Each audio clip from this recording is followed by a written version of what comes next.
Some people won't hate you for what you've done wrong. They'll hate you for what you've done right. And they may not say it aloud, but their silence will scream it.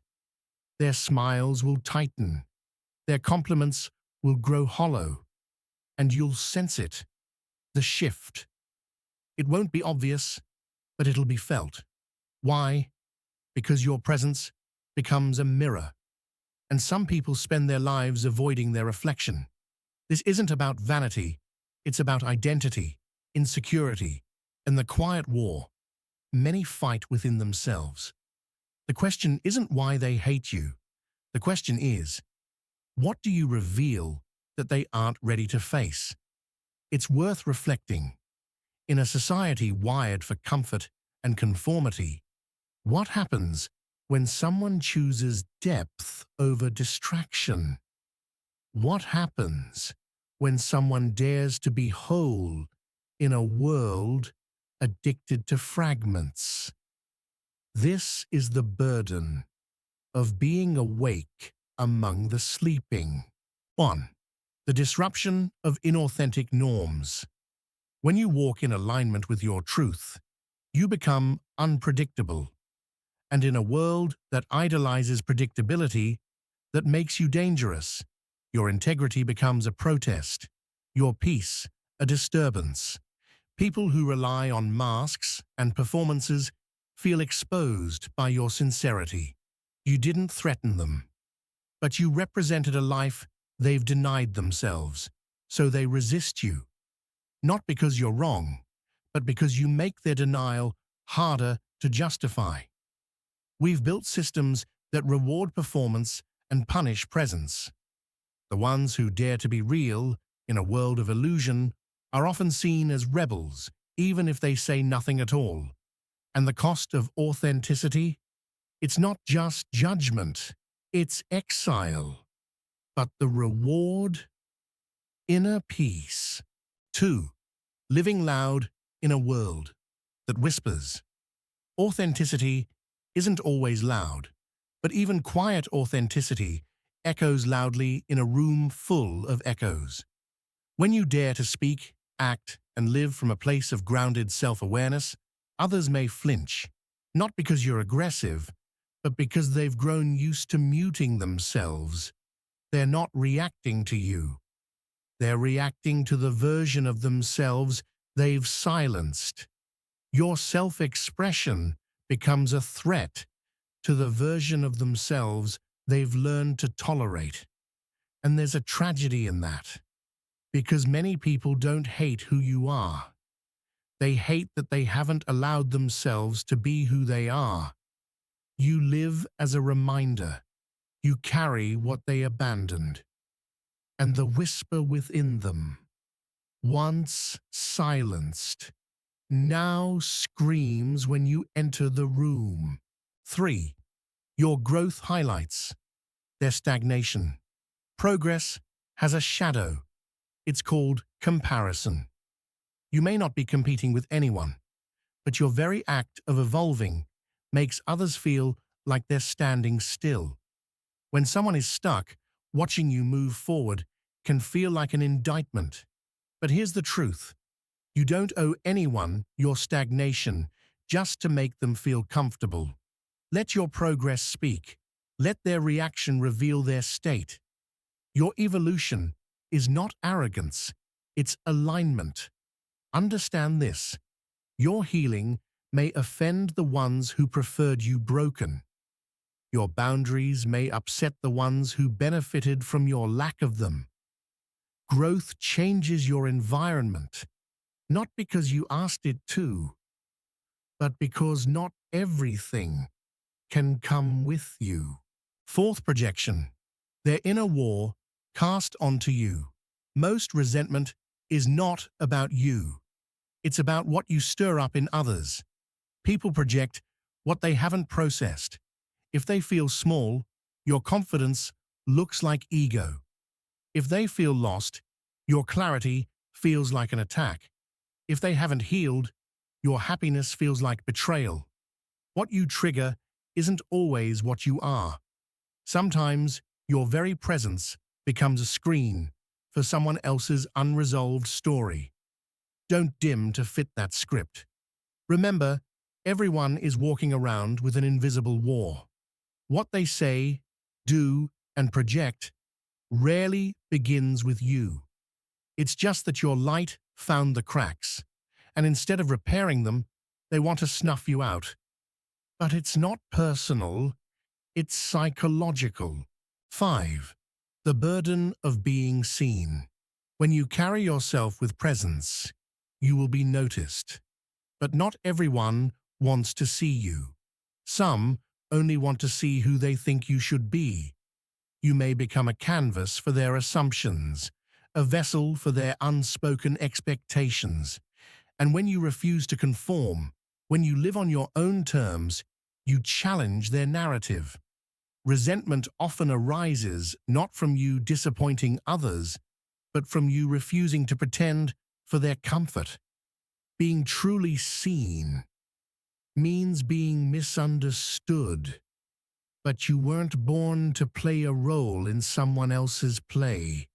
You were born to write your own script, and those who truly see you will never require you to shrink to be loved. 6. Success without apology. When you succeed, quietly, humbly, or boldly, some people will cheer, others will tighten. Why? Because your success dismantles their excuse. It proves that it's possible, that effort matters, that fear isn't final. They might say you're lucky, that you had help, that it was timing. Rarely will they admit you earned it, because admitting that means confronting what they haven't pursued. And that confrontation is harder than casting judgment. They don't want your downfall. They want your doubt. Because if they can plant it, they don't have to face their own.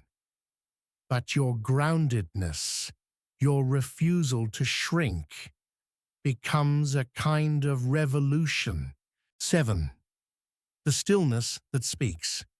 You don't need to retaliate. Stoicism teaches us that silence is not submission, it's strength. When you resist gossip, when you refuse to explain yourself to those committed to misunderstanding you, you take back your power. Your calm becomes a kind of resistance, your poise a form of protest, and your consistency, that becomes the loudest response of all. Stillness isn't inaction, it's intention. It's choosing not to pour energy into battles that don't matter. It's finding freedom in restraint. And in that stillness, you communicate something deeper than words. I am rooted. I am unmoved. 8.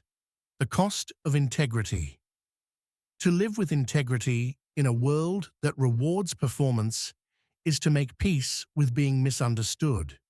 Some people will never understand why you chose the harder path, the quieter strength, the principled stand. But your life isn't a campaign for approval. It's a quiet contract with your soul. Seneca wrote, "A good character, once established, is not easily overthrown, and so keep showing up, unmoved, unbent, unshaken." Integrity won't always be celebrated. Often, it'll be questioned, it will be tested, and sometimes it will cost you connections. But what it preserves is far greater: your self-respect. 9. The mirror effect. There's an ancient discomfort in being a mirror. When your life reflects potential, realized or unrealized, it will draw both admiration and attack. Some will be inspired to grow. Others will try to shatter the mirror. But remember this: the mirror doesn't cause the wound.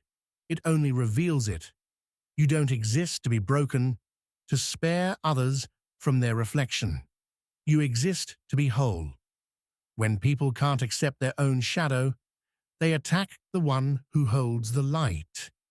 But let them. Mirrors are made to reflect, not to argue. And your job is not to make others feel comfortable with what they see. It's to remain clear. 10. Stoic compassion. Understanding, without absorbing Stoicism, is not about detachment. It's about discernment. You can see the root of someone's resentment without planting it in yourself. You can offer compassion without self-abandonment. You can set boundaries and still wish them healing. To understand why someone resents you is not to excuse it, but it is to liberate yourself from taking it personally. They are on their journey. You're on yours. Real compassion holds space without surrendering self. It understands but does not absorb. It listens but does not conform. And that, in itself, is a form of love. Firm, clear, and unwavering. 11. The challenge of nonconformity. To walk your own path is to leave behind the comfort of consensus. And in doing so, you become a challenge, not just to systems, but to people who find identity in them. Nonconformity isn't always loud. Sometimes it's just quietly doing what others are afraid to. But in doing so, you highlight their hesitation. And that stings. You will be seen as difficult, rebellious, even arrogant. But that's only because freedom sounds like noise to those conditioned for silence. In truth, nonconformity is not an act of rebellion. It is a return to authenticity. It's the sacred act of listening inward when the world demands you perform outward.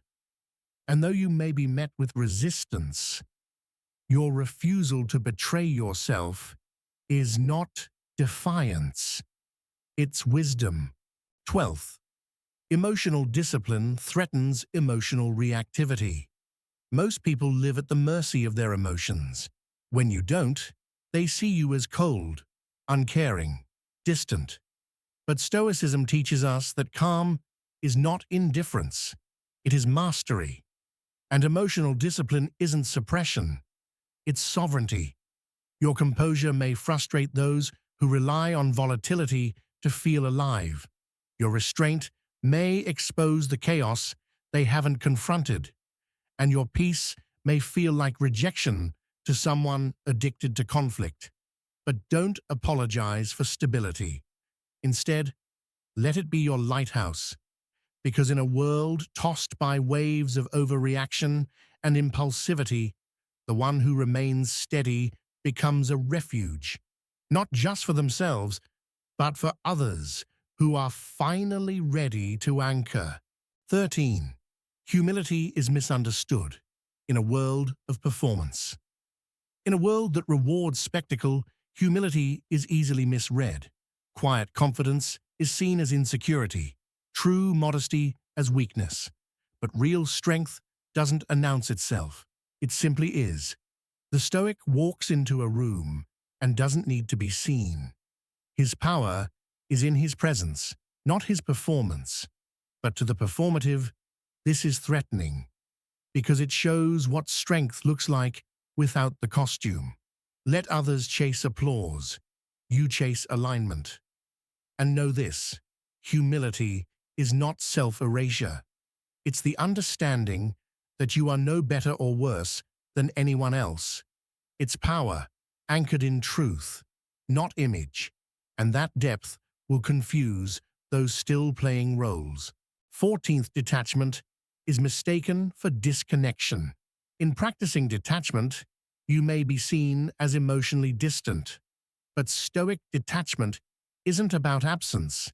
It's about non-attachment to outcomes. When you stop chasing validation, people may feel dismissed.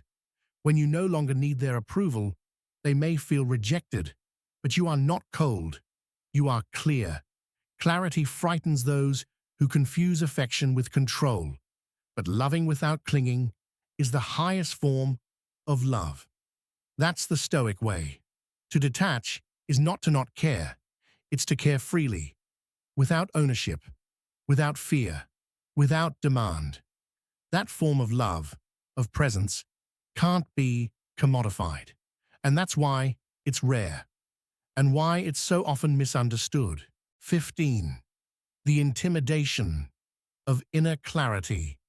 A person at peace is deeply intimidating to those still at war with themselves. When you don't flinch, when you don't react, when you respond with presence instead of panic, you become a mirror of possibility. And that threatens the status quo of chaos. Your stillness unsettles their storm. Your clarity blurs their confusion. And sometimes your calm presence will feel like a confrontation to those who only understand chaos. But stay grounded. You're not the problem, you're the possibility. And in being that possibility, you open doors for others and for yourself. Because clarity doesn't only silence confusion, it awakens truth. And in that truth, even your presence becomes medicine. 16.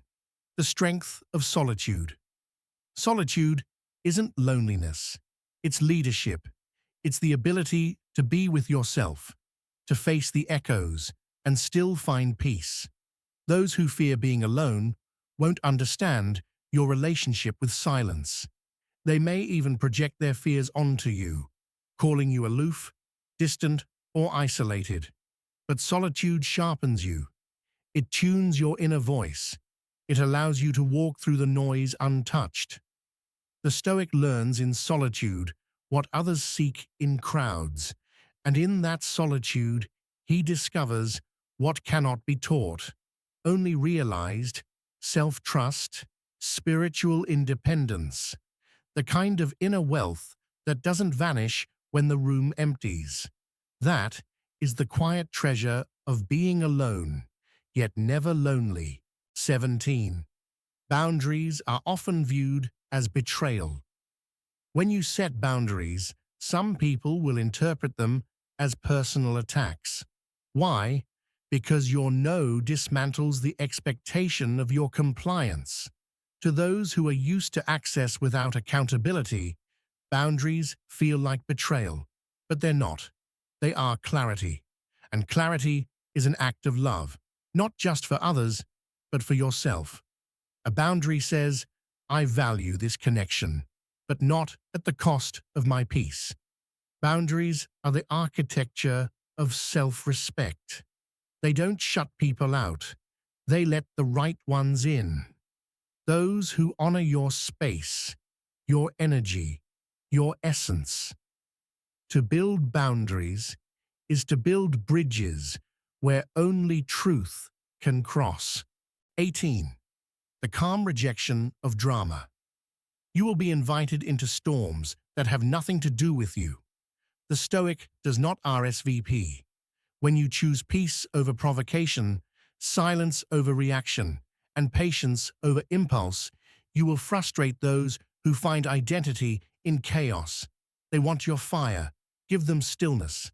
They want a fight. Give them space. Because nothing disarms dysfunction like refusing to engage. And in your refusal, you reclaim your time, your focus, your mind. You prove that not every battle deserves your energy. That some wars are won by walking away. And in that calm exit, you declare, peace is not passive. It is powerful. 19. Success without noise. There is power in doing the work without the announcement. When you rise without spectacle, you force people to confront outcomes, not narratives. You don't need to explain your grind. Let your growth explain itself. The Stoic knows legacy isn't built in noise. It's built in silence, in repetition, in mastery, in quiet commitment to the craft. Your success will disturb those who relied on your stagnation. Let it, and let your discipline be louder than your declaration. Let your peace be your proclamation. Because in a world that shouts for attention, your silence becomes iconic. 20. The quiet refusal to be diminished. Some people won't celebrate you, not because you've changed, but because you've stopped shrinking. You no longer make yourself small for their comfort. You no longer agree just to keep peace. And your light no longer dims to fit their shadow. That refusal will cost you, but it will also crown you, because to stand in your fullness is the greatest act of defiance in a world that thrives on your doubt. Your refusal is a reminder that you are not here to disappear quietly. You are here to be a living testimony that resilience can be soft, that strength can be silent, and that being whole is the ultimate rebellion. You were not made to be everyone's favorite. You were made to be free. Some will misunderstand you. Others will mislabel you. But the people who matter will recognize the language of your life, your silence, your steadiness, your strength. So keep showing up, keep walking your path, and let your presence remain a quiet declaration. You do not fear being seen. You do not need to be understood to be true, and you will not shrink to fit a space that was never meant to hold your becoming. That is the Stoic way. That is your strength. That is your peace. You are not here to fit in. You are here to wake up and to walk with quiet courage, even when the world grows loud. Stay rooted, stay whole, stay true.